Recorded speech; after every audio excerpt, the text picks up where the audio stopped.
क्या आपको भी सांस लेने में दिक्कत होती है और छाती में जकड़न जैसा फील होता है? क्या आपको लगता है कि आपको अस्थमा की प्रॉब्लम है?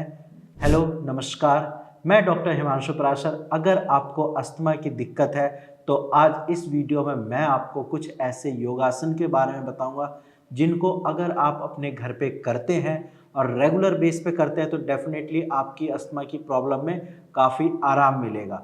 और ये वो आसन है जो मैंने ओपीडी में अपने पेशेंट को बताए हैं और जब उन्होंने 1 महीने इस आसन को किया है तो आप यकीन मानिए दवाई के साथ साथ जब रेगुलर आसन किया है तो उनकी अस्थमा की प्रॉब्लम में काफ़ी आराम भी मिला है। तो अगर आपको अस्थमा की प्रॉब्लम है तो इन आसनों को आप भी करिए, आपको भी फ़ायदा मिलेगा। चलिए वीडियो को स्टार्ट करते हैं। सबसे पहला आसन है सुखासन। सुखासन करना कैसे है तो ज़्यादा कुछ नहीं, आपको बस स्ट्रेट बैठ जाना है और अपनी रीढ़ की हड्डी को सीधा करना है और आंखें क्लोज करके और लेग को अपने क्रॉस करके लंबी लंबी सांसें लेनी है। आप डीप ब्रीथ करिए, 10 से 15 सेकंड तक सांस लीजिए और फिर धीरे धीरे उसको रिलीज़ करना है। ये आपको दिन में 20 से 25 बार करना है। जब आप ये करोगे तो इससे जो भी आपकी छाती में जकड़न है, जो कंजेशन है, वो खुल जाएगी और इसके साथ साथ आपके अगर कहीं छाती में बलगम जमा हुआ है तो वो बलगम भी बाहर आने लगेगा।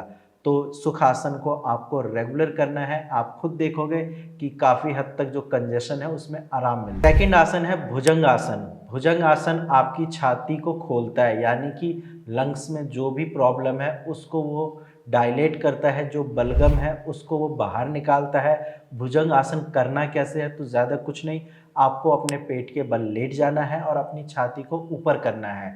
10 से 15 सेकंड तक आप इसको होल्ड करके रखना है डीप ब्रीदिंग करते हुए और उसके बाद फिर धीरे धीरे सांस छोड़ते हुए नीचे आना है।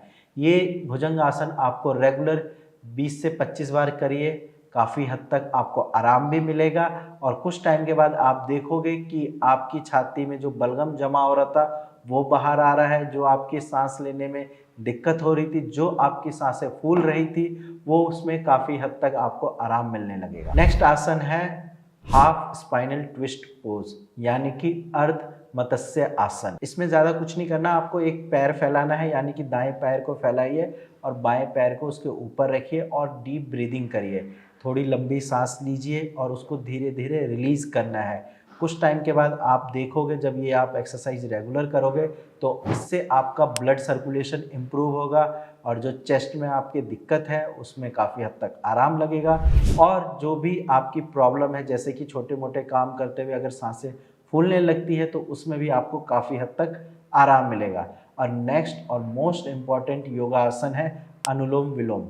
ये तो आप में से बहुत सारे लोग करते भी होंगे और आपके घर में भी बड़े बुजुर्गों को आपने देखा होगा ये करते होंगे, लेकिन इसको करना कैसे है वो इम्पॉर्टेंट है। तो आप आलती पालती मार के बैठ जाइए और आंखें बंद करके और एक हाथ से, जैसे मान लीजिए आपने लेफ्ट हाथ लिया तो लेफ्ट हाथ से आपको लेफ्ट नोस्ट्रिल को बंद करना है और राइट वाले नोस्ट्रिल से आपको गहरी सांस लेनी है और फिर उसको धीरे धीरे करके रिलीज़ करना है। ऐसे ही फिर आपको राइट साइड से करना है।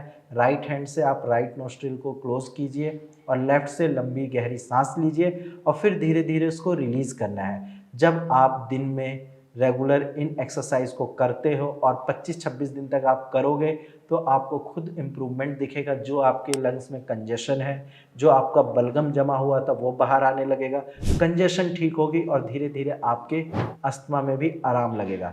इन एक्सरसाइज के अलावा, इन योगासन के अलावा आपको कुछ चीज़ों का ध्यान रखना है, जैसे कि ठंडी चीज़ें बिल्कुल अवॉइड करनी है। आपको ये ध्यान रखना है कि जहाँ आप रह रहे हैं वहाँ ज़्यादा पॉल्यूशन ना हो। इसके साथ साथ कुछ ऐसी चीज़ें जो आपकी प्रॉब्लम को ट्रिगर करती है, जैसे कि डस्ट, स्मोक, कोई स्ट्रॉन्ग स्मेल जैसे कि अगरबत्ती, धूपबत्ती, इन सब चीज़ों को अवॉइड करना है और साथ में अपनी होम्योपैथिक मेडिसिन्स भी टाइम से लेनी है। अगर आप इन सारी चीज़ों को अच्छे से फॉलो करते हो तो डेफिनेटली आपकी अस्थमा की प्रॉब्लम बिल्कुल जड़ से ठीक हो सकती है।